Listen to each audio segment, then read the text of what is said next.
Hi friends, myself Dr. Umadevi, Assistant Professor, PG in Research Department of Commerce CA, Kamadin Arts and Science College, Satyamangalam.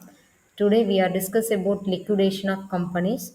First we see the meaning of liquidation of companies. So liquidation or dissolution is the method of dissolving a firm identity by selling its asset to settle the liabilities. Liquidation also refers to the winding up or dissolution.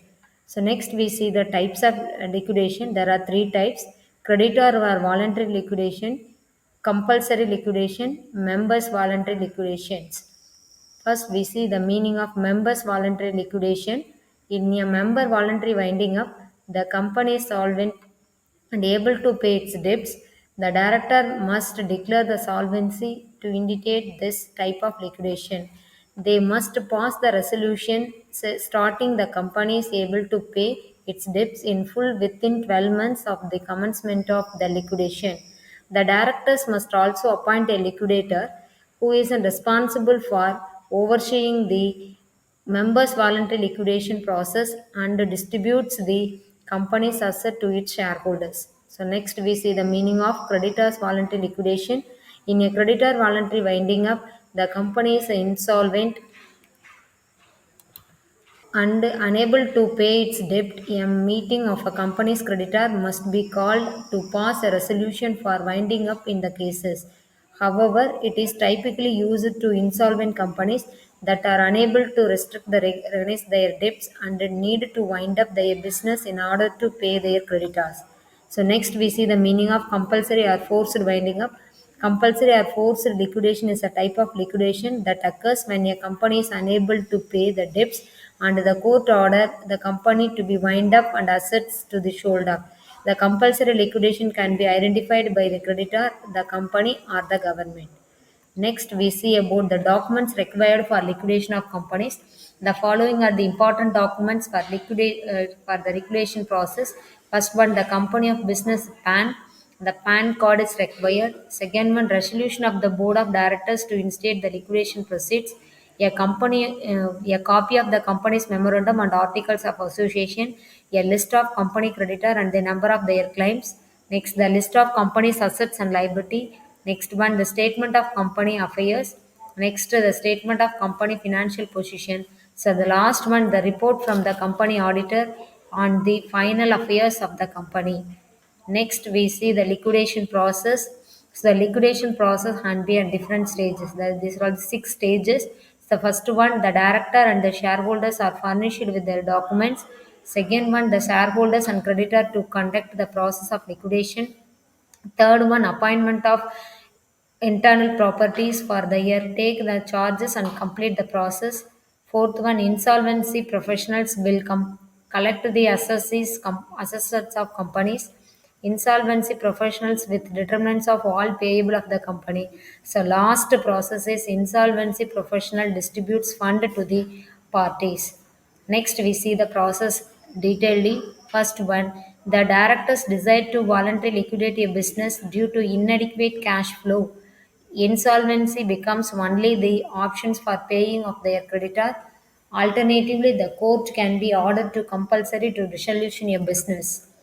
Second process, the company or court appoint to insolvency professional as to the official liquidator to take charge of the process. So next one, as this the stages, the owner's loss of the powers and the rights, the liquidator take over. Next one, the liquidator determines all the payables and the debts of the company.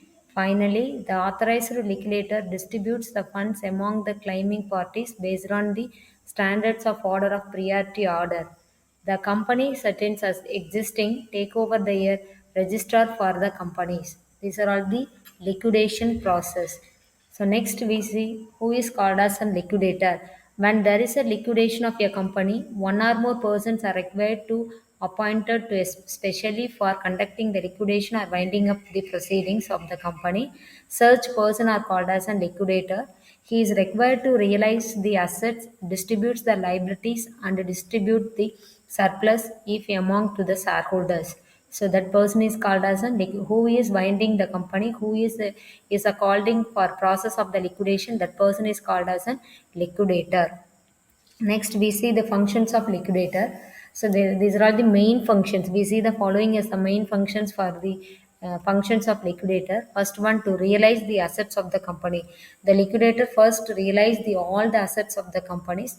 Next, to collect the money due from the contributors. So we collect the amount from your contributors, the creditors. Next, to distribute among the unrealized amount from a sale of assets and amount received from the contributors in order to preference as per the rule of 329 for Companies Act. Next, to maintain and support to the record of receipts and payment in case of members in the members of voluntary winding up, and to the court in case of compulsory winding up. These are all the main functions of the liquidator. So next we see the meaning of liquidator's remuneration. A fixed amount payable to the liquidator, or it's a paid to a percentage of the asset realized by the liquidator, and or amount paid to the unsecured creditor. So the liquidator remuneration is nothing but that we pay some amount to the liquidator, that is called as liquidator remuneration. So the liquidator remuneration payable on the basis of asset realized or amount payable to the unsecured creditor. First, we see whether the remuneration is payable on the asset realized. The following should be must be kept in mind for distribution of amount to the liquidator. First one, until the otherwise the specified calculation of liquidator remuneration, asset realized means any asset realized by the liquidator except cash in hand at cash at bank, because the cash in hand at cash at bank already realized form and no efforts to be required to realizing it. So second one, until otherwise specified, no remuneration should be paid to the liquidator or in calls in arrear or call money realized. Third one, surplus received from a secured creditor must be considered in calculating liquidator remuneration, since the liquidator makes an effort to realize the surplus from the unsecured creditor. Next, when a problem stated that the remuneration is paid to the percentage of the total amount realized, then remuneration should be calculated on the basis of total receipt. So that is including surplus, calls in arrears, and call money realized.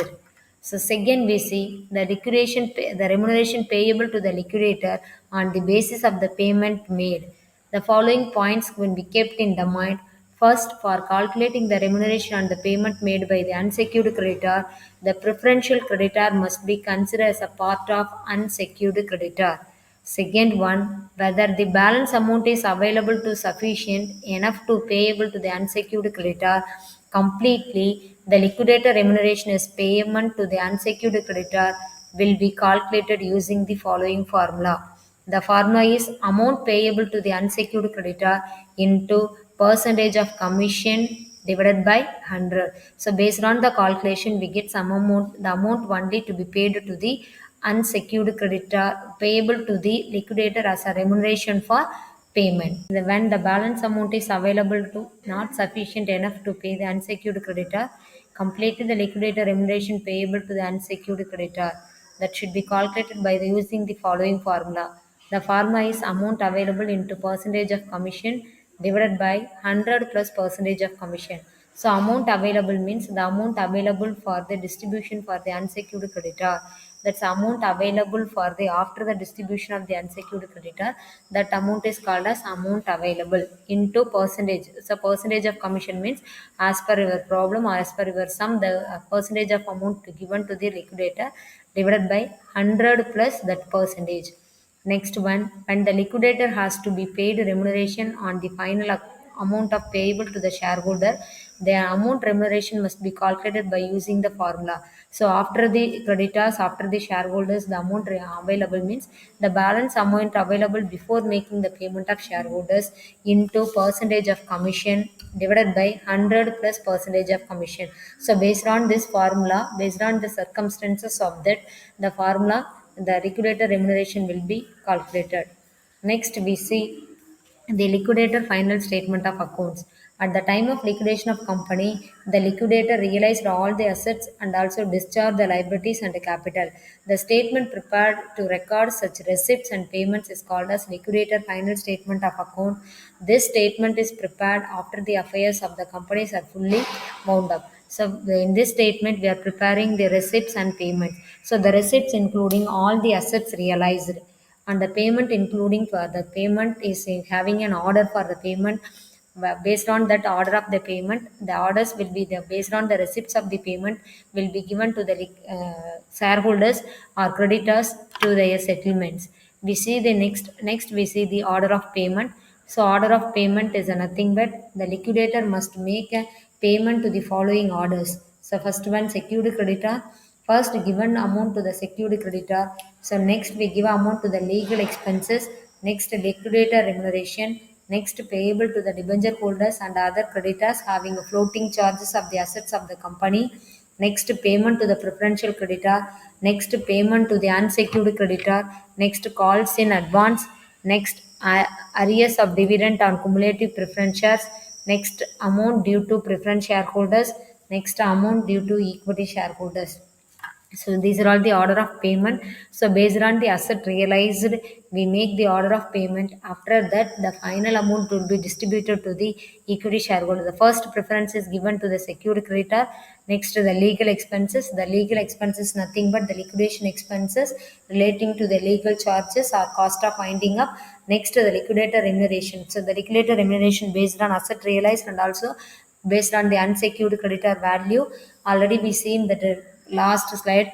Based on that formula, we are calculating the liquidator remuneration. After the liquidator remuneration, first preference is given to the debenture holders. After the payment of debenture holders, the remaining amount payable to the preferential creditors. After the preferential creditor rights, they have paid to the amount available to the unsecured creditor, payable to the unsecured creditors. After that, the calls in advances will be adjusted, calls in arrears and also calls in dividends will be cumulative to the preferential shareholders.